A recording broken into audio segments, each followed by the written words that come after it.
Programme के last segment में मौजूद हैं और हम बात करेंगे सितारों के हाल के हवाले से। हम सबको जानने का बहुत शौक होता है कि कल क्या होगा। हम आज का नहीं देखते लेकिन हमें ज़रूर होता है कल क्या होगा। हमें बहुत शौक है हमें जानने का कि कल कैसा होगा, हमारा प्रिडिक्शन क्या होगी, आने वाले कल में क्या चीज़ें बेहतर हो सकती हैं।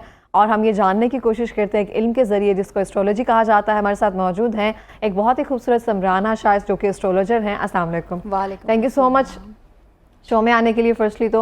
और सेकेंडली मैं आपसे पूछना चाहूँगी कौन सी ऐसी नई प्रिडिक्शन है पॉलिटिकल हवाले से, अगर पाकिस्तान की बात करें या फिर अमेरिका की बात करें। जी, सबसे हॉट टॉपिक तो इस टाइम पे चल रहा है ना कि अमेरिका का जो है वो तो अगर कैलकुलेशन के अकॉर्डिंग देखा जाए तो मेरे ख्याल में कमेला जो हैं उनके 50% चांसेस जो हैं विन करने के बनते हैं। 50-50 दोनों के हो गए जी। 50% उनके बनते हैं और 25% जो है वो डोनाल्ड ट्रंप के बनते हैं। अगर देखा जाए तो इस टाइम पे जो स्पोर्ट है, सितारों की जो स्पोर्ट है वो जो है वो कमेला की तरफ जा रही है। बट फिर भी आप इस मामले में कुछ भी नहीं कह सकते। वो कहते हैं ना, in the end of the thing के अल्लाह नोज़ बेटर। तो मेरे इल्म के हवाले से तो ये बनता है, बाकी देखें, लेट्स सी। सही हो गया। तो जब भी किसी भी, जैसे कि स्पेसिफिकली अगर हम अमेरिका की बात करें, जब वहाँ पे कोई नई गवर्नमेंट आती है तो पाकिस्तान के लिए यहाँ तो थोड़ी सी आसानियाँ होती हैं या मुश्किलों में एक तरह से इजाफा होता है। तो आपको क्या लगता है कि पाकिस्तान के आगे हालात क्या कह रहे हैं, क्या सितारे कह रहे हैं, क्या आगे मुश्किलात होंगी या बेहतरी की तरफ आएंगे हम? बिल्कुल, पाकिस्तान का अगर बर्थ चार्ट देखा जाए तो काफ़ी जो है वो चेंजेस भी दिखते हैं। मुझे लगता है कि नेक्स्ट जो है 2025 वो काफ़ी प्रॉस्पेरिटी भी आ रही है अल्हम्दुलिल्लाह। अगर आप देखें तो हमारे जो फॉरेन जो ट्रेडिंग है उसमें बहुत ज़्यादा इम्प्रूवमेंट होगी और जो बाहर से बड़ी अपॉर्चुनिटीज़ जो हैं वो पाकिस्तान को मिलेंगी। तो इंशाल्लाह पाकिस्तान जो है वो 2025 में, अभी का मैं नहीं कह रही, हालात जो है मज़ीद बेहतर। जो लोग तंग आए हुए थे महंगाई से, बिजली के बिल या पेट्रोलियम की मसनूआत हैं, वो भी मुझे दिखता है कि वो अगर 2025 में देखा जाए तो उनमें भी काफ़ी जो है वो कमी आएगी और थोड़ा सा जो है वो आवाम को रिलीफ मिलेगा इस सिलसिले तो मतलब कि हमें लग रहा है कि हमें ज़रा रिलीफ मिलना शुरू हो जाएगा। बिल्कुल इंशाल्लाह। तो मुझे आप बताएं कि जो पीटीआई है हवाले से उनकी मुश्किलात, आपको पता है कि अपोजिशन में अगर कोई भी पार्टी होती है तो उनकी मुश्किलात में ऑब्वियसली इजाफा रहता ही है, तो उसमें किस हद तक कमी आएगी, हालात बेहतर होंगे? जी, अभी ये नहीं कह सकते कि कोई बड़ा स्टैंड ले जाएंगे या कोई बड़ा रिलीफ मिल जाएगा पीटीआई को, या फिर कोई बड़ा ये कह लें कि मार्का मार लेंगे। तो अभी कोई चांसेस नहीं है उनके। लेकिन अगर देखा जाए प्लैनेट पोजीशन से तो पीटीआई की जो पोजीशन स्ट्रॉन्ग होगी वो 2027 में जाके जो है ना, तो अभी थोड़ा सा जो है वो लोग, मतलब ये हुकूमत अपना टाइम पूरा करेगी। बिल्कुल। अगर तो ये नेक्स्ट ईयर का जून जुलाई निकाल जाते, क्योंकि मुझे ये लगता है कि शायद जून जुलाई में बड़ी सियासी तब्दीलियां हो सकती हैं। अगर तो ये हुकूमत वो टाइम गुजार जाती है तो ये अपना टाइम पीरियड पूरा कर लेगी। लेकिन उस ड्यूरेशन में ख़तरा है, तो मैं इनको ये मशवरा दूंगी कि जो है वो सोच समझ के जो है इक़दाम करें और सोच समझ के फ़ैसले लें, क्योंकि शायद आगे जाके कुछ तब्दीलियां आपको फ़ेस करनी पड़ सकती हैं। सही हो गया। अच्छा, मैं आपसे पूछना चाहूँगी समराना कि हम ये प्रेडिक्शंस वगैरह की बात तो करते हैं, बाकी आपको पता है कि अल्लाह नोज़ बेटर, हम इस चीज़ पर ऑब्वियसली कायम रहते हैं। लेकिन अगर हमने पीटीआई की बात की है तो बानी पीटीआई की तरफ तो ऑब्वियसली हम आएंगे। तो मुझे बताइए कि उनकी रिहाई इस साल मुमकिन है? जी, रिहाई तो 2 महीने रह गए ऑलमोस्ट। जी, रिहाई अभी अगर उनका मैंने जायचा रीड किया है, फिर यह है कि मैंने हैंड रीड किया उनका, उस हवाले से अभी कोई खुशखबरी बड़ी नहीं दे सकते। हाँ, ये है कि 2025 में जाके मार्च में या मार्च के बाद उनको जैसे होता है ना कि अदलिया रिलीफ मिलता हुआ दिखता है। रिलीफ मिलेगा, ये नहीं कह सकते कि दोबारा से पावर में आ जाएंगे या बहुत ही कोई रिहाई मिल जाएगी। और अच्छा, एक तरह से बानी पीटीआई के लिए ये अच्छा भी है, अगर वो अंदर हैं तो उनके सितारे ये कहते हैं कि वो सेफ़ हैं, क्योंकि शायद अगर वो बाहर होते तो लाइफ थ्रेट था उन पे और कुछ इस तरह की प्लैनेट पोजीशन बनी हुई थी कि शायद उनकी ज़िंदगी को ख़तरा भी होता। तो अभी ये समझ लें कि अंदर हैं तो थोड़ा सेफ़ जोन में हैं। और बड़ा जैसे अलायंस दोस्तियाँ जो हैं वो उनको कॉम्प्लीमेंट नहीं कर रही, वो अच्छा एक इंसान का अपना मिजाज भी होता है। तो मैं जब भी इस हवाले से बात करती हूँ तो मैं कहती हूँ थोड़ा सा जो है ना, बानी पीटीआई की पोजीशन 2024 में भी बड़ी अच्छी बन रही थी, रिलीफ मिल रहा था। अगर वो बातचीत पे आ जाते तो शायद अब तक कोई बड़ी खुशखबरी सुनने को मिल जाती, लेकिन अभी कुछ नहीं कह सकते हैं। हाँ। अच्छा, सही है। समरान, आप मुझे बताएंगी कि हम एक तरह से देखते हैं जब हम एस्ट्रोलॉजी के हवाले से बात करते हैं तो बहुत एक वास्ट है ना, बहुत ज़्यादा इल्म है इसमें, जिनको हम डिफरेंट तरह से सीखने का मौका भी मिलता है। ऑब्वियसली आपको एक चीज़ जो है वो मेरी नज़रों से बहुत गुजर रही है, आपने उसके बारे में बाकायदा प्रॉपर स्टडी की होगी, एनिग्मा पोर्टल। जी, ये बेसिकली है क्या? कहा जाता है कि जिसके पास ये एनिग्मा पोर्टल है ना, अगर उसके पास वो हो तो वो ज़िंदगी में कामयाब हो जाएगा। वो चीज़ जो आप हासिल करना चाहते हैं सिर्फ वो एनिग्मा पोर्टल के ज़रिए आप उसको अचीव कर सकते हैं। It is true? जी, अच्छा, ये बेसिकली पूरा जो इल्म है ना, ये माइंड रीडिंग पे है। ठीक है, ये भी हम क्योंकि अगर इस्लामिक प्रोस्पेक्टिव से देखें या मजहबी प्रोस्पेक्टिव से देखें तो बहुत बड़े एक ये समझ लें शिर्क के ज़मरे में आ जाता है। बिकॉज क्या है, प्रेडिक्शन इज़ समथिंग एल्स। हम किसी को गाइडलाइन दे रहे हैं, जैसे उस्ताद गाइडलाइन देता है अपने स्टूडेंट को, लेकिन किसी के माइंड में जाके कंट्रोल करना वो तो सिर्फ अल्लाह ताला का एक वो है। और आप ये सोचें, हमारे पाकिस्तानी तो बिल्कुल अंधों की तरह भाग रहे हैं इस चीज़ के पीछे, और बड़े बड़े एक्ट्रेसेस को मैंने देखा अंधे हुए इस चीज़ के पीछे। बाकायदा ये क्लियरली क्लेम है कि वो यूज़ कर रहे हैं। बिल्कुल बिल्कुल, ये तो मैं कहती हूँ कोई दजाली स्कीम टाइप लगती है मुझे कि माइंड कंट्रोल करना ओनली जो है वो खुदा को आप इजाज़त दो। और क्यों आप अपनी पर्सनल चीज़ें या जो आपकी चीज़ है वो छुपी, जो चीज़ है वो छुपी रहती है ना। खुदा भी ये कहता है कि अगर कुछ चीज़ें आपकी छुपी हैं, पोशीदा है, तो उसको आप छुपा रहने दो। में बहुत बड़ी नेमत है। बिल्कुल। अच्छा, ये लोग ज़्यादा बता भी नहीं सकते। आप ये मानो कि बहुत ही वो दिमाग में जाके आपको वो कंट्रोल कर लें। ये ख़ास तौर पे ये ब्लैक स्पेल्स जो करते हैं, ब्लैक मैजिक, उसका भी एक पार्ट होता है। लाइक हिंदी में इसको वशीकरण भी कहते हैं। बिल्कुल कंट्रोल कर लेना, किसी इंसान से आप कुछ भी करवा सकते हो। तो फिर इन दी एंड क्या होता है कि अल्लाह ताला को तो हम यही कहेंगे ना कि यार हमने तो कुछ नहीं किया था, अगले ने हमारे माइंड में आके कंट्रोल किया और उसने हमसे ये गलत चीज़ करवा ली या ये चीज़ करवा लिया। बट ये कि इसकी भी स्पेसिफिकेशन है। इसमें या तो आपने यूजली देखा होगा, या तो वो लोग आपको नाम बता देते कि आप माइंड में क्या नाम सोच रहे हो या जो चीज़ आप सोच रहे हो, कह सकते हैं एग्जैक्टली। फोकस, ये बेसिकली फोकस होता है कि डिफरेंट इसकी स्टेजेस हैं। अगर टाइम हो तो फिर मैं इसको थोड़ा सा बता भी दूंगी कि फोकस है। जैसे कि आपने किसी के माइंड में अगर अपना मैसेज कन्वे करना है तो उसका जो है वो इनिशियली एक स्टेप होता है कि आप इमेजिन करोगे, आप बिल्कुल फ्री अपने माइंड को रिलैक्स करोगे। आप इमेजिन करोगे रात के टाइम लेटते हुए कि वो बंदा और आप जो हैं वो पर्पल लाइट में है, पर्पल सर्कल है, उस लाइट में है। उस टाइम पे आपने उसको प्रॉपर अपना मैसेज देना है कि मुझे कॉल करो, मुझे मैसेज करो, लेकिन आपका फोकस होना चाहिए, वो इमेजिनेशन बड़ी स्ट्रॉन्ग होनी चाहिए। तो 80% चांसेस हैं कि वो बंदा आपको नेक्स्ट डे मैसेज या कॉल कर लेगा, लिटरली। हाँ, तो बिकॉज ऑल क्या है, आपका माइंड कनेक्टिविटी है। अब ये सिर्फ फर्स्ट स्टेज है।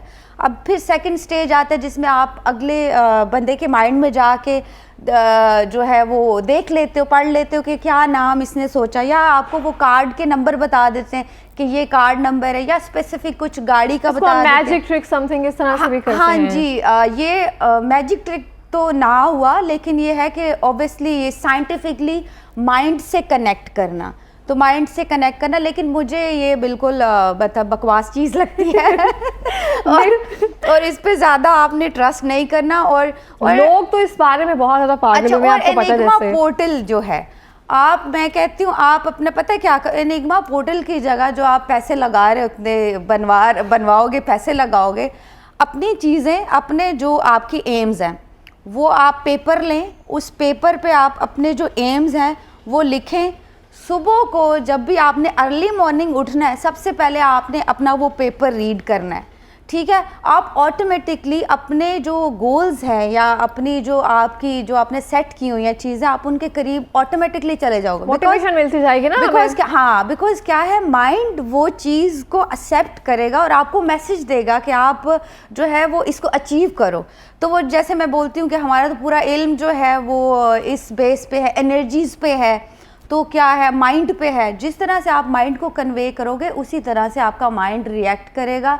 तो इस पे लोगों पैसे ना लगाओ ज़्यादा, अपना ही पेपर लगा रहे हैं, लाख 2-2 लाख सेशन है एक बाकायदा। और इनिग्मा पोर्टल आई थिंक 50,000 या लाख में, उसमें भी 2 तरह की टाइप्स हैं, समथिंग इस तरह से। और हम लोगों को यही होता है ना कि चलो एक चीज़ हमारा टारगेट फोकस जो है ना, अगर इससे मिल जाएगा तो हम लगाते हैं पैसे। तो हम तो जैसे आपको पता है कि ट्रक के बत्ती के पीछे जाते हैं, तो फिर एक जा रहा है तो फिर सब चले जाते हैं उसके अच्छा पीछे। लोग मैं आपको बताऊं, वेस्टर्न कंट्रीज में ये परफॉर्म नहीं कर रहे लोग, ना ही इसको फॉलो कर रहे हैं। लेकिन हमारा जो वो कहते हैं अकीदा इतना वीक हो गया है कि मैं बहुत उस टाइम पे हैरान हुई हूँ कि इतनी बड़ी बड़ी सेलिब्रिटीज़ और जो हमारा मीडिया भी अल्हम्दुलिल्लाह बड़ा इनको प्रमोट करता है। जो कि चीज़ नहीं प्रमोट करने वाली उसको जो है वो ज़्यादा प्रमोट किया जा रहा है, जो चीज़ प्रमोट करने वाली है उस पर थोड़ा लेस। तो मैं तो बिल्कुल मशवरा नहीं दूंगी कि आप इस पे अपना पैसा या फिर अपनी एनर्जी वेस्ट करें। और बहुत सी चीज़ें उन पे कर लें। मतलब कि आपके नज़दीक इनिग्मा पोर्टल जो दे रहे हैं या फिर जो इसको रिसीव कर रहे हैं, जिसको लग रहा है कि अब हमारा टारगेट पूरा हो जाएगा, वो सब चीज़ें फजूल हैं, उनको नहीं करना चाहिए ऑब्वियसली। और अपने टारगेट और मकसद की तरफ ज़्यादा मोटिवेशन डेली बेसिस पे खुद ही करते जाए तो यही बहुत है। मैं यही बोल रही हूँ कि जो आपको इनिग्मा पोर्टल में जो आप पैसे इन्वेस्ट करके वो आप करोगे, वो ही आप लिख लो, राइट कर लो एक सादा पेपर पे, प्लेन पेपर पे आप लिख लें अपने जितने भी गोल्स हैं, 10 गोल्स हैं, जितने आपके गोल्स हैं, आप डेली उनको जो है, आप बड़ी बड़ी सेलिब्रिटीज़ को अगर टैली करेंगे, इंडियंस को कर लें, वेस्ट के सेलिब्रिटीज़ को कर लें, हमेशा आप जब भी उनके इंटरव्यूज़ देखेंगे, आप देखेंगे वो लोग आपको ये कहते हुए नज़र आएंगे कि हमारे जो गोल्स थे या जो भी हमारे मैनिफेस्टेशन एग्जैक्टली तो हम लोग क्या थे, हम लोग रोज़ उनको देखते थे। सपोज़ किसी ने अगर क्रिकेटर बनना है तो वो अपने रूम में उस तरह की सारी चीज़ें लगा के रोज़, तो आपका क्या, आपका माइंड ऑटोमेटिकली वो चीज़ एक्सेप्ट करता है और उसकी तरफ जो है वो जाना शुरू कर देता है और आपको मोटिवेशन मिलती है। तो ये बहुत इजी मेथड है, why you are spending money उससे अच्छा पेपर पे लिख के जो है आप अपने आप को प्रिपेयर करें। और मैनिफेस्टेशन बहुत स्ट्रॉन्ग होती है अगर आप इसको प्रॉपर फोकस के साथ करें, बहुत स्ट्रॉन्ग है ये। बिल्कुल बिल्कुल। तो अच्छा समराना, मुझे बताएंगे नवंबर शुरू है तो सितारों का हाल किसका क्या कह रहा है? शुरू करते हैं जो हमारे स्टार्स हैं उनके साथ। अच्छा, एक्वेरियस पहले आता है जी। अच्छा, एक्वेरियस अगर हम देखेंगे तो एक्वेरियस कुछ ना लग्जरी, मतलब ब्लेसिंग बड़ी आ रही हैं इस टाइम पे एक्वेरियस के साथ, कुछ लग्जरी उनकी लाइफ में आ रहा है। लग्जरी में जैसे होता है कि मोबाइल आना या फिर गाड़ी या कुछ घर ख़रीदना, तो एक्वेरियस जो है वो बड़े टाइम के बाद, क्योंकि काफ़ी टाइम से वो मुश्किल में ही थे, मूड स्विंग्स थे, लेकिन अब जाके उनको बड़ा रिलीफ मिला और बड़ा जो है वो इंशाल्लाह ताला एक्वेरियस जो है वो ग्रो करेंगे और बड़ा अच्छा टाइम रहेगा उनका। ठीक है। और एक्वेरियस के बाद कौन सा आता है हमारा? अच्छा, एक्वेरियस के बाद हम, बिकॉज आपने पूरा ना स्लॉट इधर उधर कर दिया मुझे नहीं आइडिया फर्स्ट पे क्योंकि हम लोग एरीज से अगर चलते फर्स्ट से एरीज से चलते हैं। एरीज से अगर हम चलते हैं तो एरीज काफ़ी जो है वो उनका फाइनेंशियली स्ट्रॉन्ग रहेंगे। उनको जो है बस सिर्फ कंट्रोल गुस्से पे करना है, अदरवाइज एरीज जो है वो काफ़ी सेफ जोन में हैं। अगर जॉब स्विच करना चाहते हैं, हमेशा सेफ जोन में कुछ बाय करना चाहते हैं तो वो बड़ा अच्छा उनके लिए टाइम बना हुआ है, ट्रैवल करना चाहते हैं बड़ा अच्छा टाइम बना हुआ है। तो एरीज जो है वो काफ़ी सेफ जोन में है। फिर टॉरस पे अगर हम आ जाते हैं तो टॉरियंस भी हमारे जो हैं वो भी आज जो है वो आज के पूरा वीक में या पूरा मंथ जो है वो काफ़ी सेफ जोन में दिखते हैं। सवाए उनको हेल्थ के जो इश्यूज़ हैं, बाहर का खाना, ऑयली चीज़ें ना खाएं, बाकी जो है मंगनी शादी वगैरह जो लोग करना चाहते हैं तो बड़ा अच्छा टाइम बना हुआ है टॉरस का, वो लोग कर सकते हैं। फिर अगर हम जेमिनाइज़ की तरफ आते हैं तो जेमिनाइज़ जो है वो काफ़ी टाइम से बड़े इजी और रिलैक्स थे, अब जो है थोड़ा वार्निंग का टाइम है उनका। अब जो है जैसे जो सोशल मीडिया से कनेक्टेड है या पॉलिटिशियंस हैं, तो आपने कोई कंट्रोवर्सी ना क्रिएट हो जाए, तो इसलिए जो है वो सोच समझ के 10 दफ़ा सोच के फिर आपने बात करनी है। सदका दे दें प्लीज़ अपना, मैं तो यही आपको सजेस्ट करूँगी कि आप जो है वो सदका दे दें। फिर जेमिनाइज के बाद हम कैंसेरियन की तरफ अगर आते हैं तो कैंसेरियंस जो हैं हमारे, वो भी कहीं ना कहीं डिप्रेशन में थे ही, लेकिन अभी फाइनेंशियली बड़ा उनको रिलीफ मिलेगा और बड़े अच्छे स्ट्रॉन्ग हो जाएंगे। जैसे फोकस नहीं बन रहा था, तो अभी कैंसेरियन का ये है कि फोकस अच्छा बन जाएगा। लेकिन फिर भी मैं कैंसेरियन को कहूँगी कि सदका दे दें, और क्योंकि क्या है, बाहर ड्राइविंग करते हुए बड़ी एहतियात करें। गोश्त का सदका अगर दे दें किसी गरीब को ख़रीद के, तो वो बहुत उनके लिए अच्छा रहेगा। देन विल गो फॉर वर्गो पे चले जाते हैं हम। वर्गो वालों का जो है वो अच्छा टाइम है, रिलीफ भी मिल रहा है उनको, लेकिन कैलकुलेटिव रहना पड़ेगा। जैसे कि स्पेंडिंग बढ़ती हुई नज़र आती है, ख़र्चे बेशक पैसा आ रहा है लेकिन स्पेंडिंग भी जो है वो बढ़ती हुई नज़र आती है, तो उस हवाले से जो है वो बड़ा एहतियात करनी पड़ेगी। Then we'll go for a Leo पे अगर चले जाते हैं, हमारे काफ़ी पॉलिटिशियंस भी लियो से रिलेटेड है, लीडर्स भी लियो से रिलेटेड है। तो लियो का भी जो है अच्छा, अज़दवाजी ज़िंदगी में या मोहब्बत के मामलात में इस टाइम पे बहुत बड़ी गड़बड़ दिख सकती है, कोई रिश्ता रिलेशन ख़त्म भी हो सकता है। बाकी जो है फाइनेंशली हवाले से और ट्रैवल करेंगे तो काफ़ी जो है इनको फ़ायदा हो सकता है। फिर then will go for Libra, तो लिब्रा भी काफ़ी बैलेंस, अब काफ़ी टाइम बहुत ख़राब चल रहे थे, तो अब जो है फाइनेंशली स्टेबिलिटी, मेंटली स्टेबिलिटी आ रही है। अच्छा, उनकी भी लाइफ में जैसे कुछ लग्जरी आ सकती है, लाइफ में कुछ ख्वाहिश पूरी होने की भी इंडिकेशन लियो हमारे लिब्राज की जो है वो बनी हुई है। Then will go for Sagittarius पे अगर हम जाते हैं, तो सेजिटेरियस भी अब बेहतर हो जाएंगे, उनका भी काफ़ी टाइम से ख़राब चल रहा था, तो अब वो जो पहले वाले जो बेहतर थे वो खराबी की तरफ जाएंगे, और जो नहीं बेहतर थे वो अब बड़ा बैलेंस सेजिटेरियस हो जाएंगे। जिन लोगों को जॉब का बड़ा मसला था, वो जॉब भी अब उनकी बनती हुई दिखती है। फिर then will go for scorpion, तो स्कॉर्पियन के लिए थोड़ा जो है रेड फ्लैग्स हैं, जैसे फाइनेंशली इंस्टेबिलिटी, अज़दवाजी मामलात में, मोहब्बत के मामलात में। अभी मैं ये कहूँगी उनको कि शादी मंगने के लिए अच्छा टाइम नहीं है, तो अभी रुक जाएं, अभी अपना फ़ैसला अगर आप मिड ऑफ मंथ तक रोक दें तो ज़्यादा बेहतर है। फिर इसके बाद हम हमारे जो एक्वेरियस तो हम पहले बता चुकी मैं, फिर then will go for Capricorn की तरफ चले जाते हैं।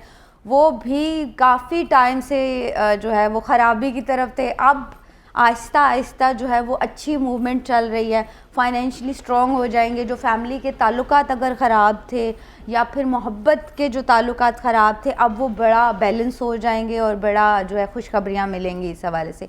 Then we will go for a Pisces last जो है हमारे, अगर सफ़र करेंगे पाइसेस, किसी भी हवाले से ट्रैवल करेंगे तो काफ़ी प्रोग्रेस करेंगे, काफ़ी ग्रो करेंगे, एक्सेप्ट वो लेज़ीपन को छोड़ के थोड़ा एक्टिव हो जाएं तो बहुत बेहतरीन हो जाएगा उनके लिए। ज़बरदस्त हो गया, जैसे आपने कहा ना कि एक गाइडलाइन मिल जाती है सबको कहीं ना किसी तरीके से। और मुझे आप भी याद है कि हम संडे मैगजीन में पढ़ते थे सितारों का हाल और वेट करते थे बाकायदा कब आएगा, और हम कहेंगे हफ्ता कैसा रहा। अब हम समराना से पूछ रहे थे, समराना बता दें अब हमारा महीना कैसे जाएगा। और बहुत शुक्रिया समराना प्रोग्राम में आने के लिए, अपना एक्सपीरियंस और जितने भी आपके पास इल्म है वो शेयर करने के लिए। Thank you so much for coming. और मैं ये कहना चाहूँगी यहाँ पे go with the flow always, कभी भी स्टबन ना बने, कभी भी ये ना सोचे कि मैं ये नहीं कर सकूँगी या मैं ये नहीं कर सकूँगी। जब सर पे पड़ती है तो सब किया जाता है, सब हो जाता है, समझ नहीं आती है।